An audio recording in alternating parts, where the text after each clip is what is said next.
একটা মিটিং এ ছিলাম, সেখানে আমরা আপনাদের এই খবর দেখতে পেয়ে আমরা ছুটে এসেছি যে আসলে বিষয়টা কি জানার জন্য। এবং আপনারা লক্ষ্য করেছেন যে এই বছর ঈদ উল ফিতরে অন্যান্য সময় যে শ্রমিক অসন্তোষ, বেতন বোনাসের দাবিতে আন্দোলন হয়, এবার কিন্তু সেরকম হয় নাই।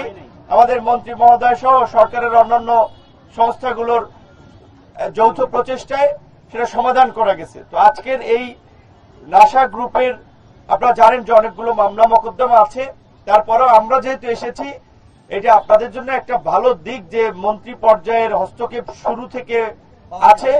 এবং আগামীকালকে যেটা আমাদের আপনাদের প্রতিনিধি উনি সুন্দরভাবে বলতে পারেন, আগামীকালকে মালিক পক্ষ, সরকার পক্ষ, বিজেএমই সহ আরো প্রশাসনিক যারা এটার সাথে ইনভলভমেন্ট, তাদের সাথে আলাপ আলোচনা করে আপনাদের দেনা পাওনা কিংবা কিভাবে কি করা যায় সেই বিষয়ে একটা সুরাহা করব। আমাদের আপনাদের প্রতি আহ্বান হচ্ছে আজকে আপনারা বাসায় চলে যান এবং আগামীকালকের মিটিং এর ফলো আপ একজন দুইজন না, আপনাদের 5 জন প্রতিনিধি কিন্তু আগামীকালকে থাকবে। সুতরাং তারা আপনাদের দাবি দেওয়া নিয়ে কথা বলবে, আপনাদের সহযোগিতা চাই, আমরাও সহযোগিতা করতে চাই। এই অবস্থান ধর্মঘটের ফলে আমরা সরাসরি একটু নিচে নিয়ে মন্ত্রী পরিষদের মন্ত্রী থেকে শুরু করে সচিব পর্যায়ে সকলকে নিয়ে আমরা এখানে আসছি। মালিক পক্ষের সঙ্গে কথা হয়েছে, শ্রমিক নেতৃবৃন্দের দাবি দেওয়া আমরা নিয়ে যাচ্ছি, তাদের সঙ্গে কথা হয়েছে। এবং আগামীকাল সকাল 11টায় আমরা বিজেএমই, আমাদের শ্রমিক সংগঠন, মালিক পক্ষ, সরকার পক্ষ এবং সরকারের অন্যান্য সংস্থা সম্মিলিতভাবে বসে আপনাদের এই সমস্যাগুলো যত দ্রুততম সময়ের মধ্যে সমাধান করা যায় এবং এই বিষয়ে কালকেই আমরা একটা সিদ্ধান্ত নিয়ে আপনাদেরকে আপনাদের নেতৃবৃন্দ জানাবেন।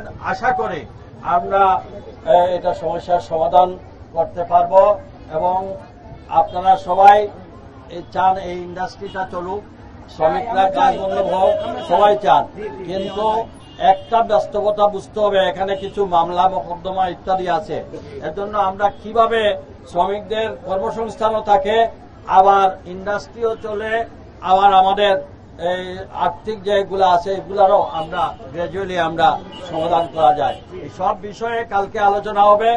এখন আপনারা আমাদের অনুরোধ, আপনারা রাস্তাটা ছেড়ে চলে যান। আর ইনশাআল্লাহ আপনাদের এটাই গুরুত্ব বোঝা উচিত, আপনারা দাবি দেওয়া করার আগেই সরকারের মন্ত্রী পর্যায়ে থেকে শুরু করে প্রশাসনের সকল এখানে উপস্থিত, আপনারা দাবি করার আগেই আমরা চলে আসছি। কাজেই এই জনাব তারেক রহমানের এই সরকার শ্রমবান্ধব সরকার। এই সরকার বিগত এই যে ঈদ উল ফিতরের সময় প্রত্যেকটা ইন্ডাস্ট্রিতে আমরা দিন রাত চেষ্টা করে যাতে কোনো ধরনের শ্রমিকরা অসন্তুষ্ট না হয়, যাদের হয়তো পুরো প্রাপ্য না হোক, কিছুটা হলেও প্রাপ্য নিয়ে বাড়িতে ফিরছে। এবার বাংলাদেশে বিগত কয়েক বছরেও এটা সিদ্ধান্ত হয় নাই।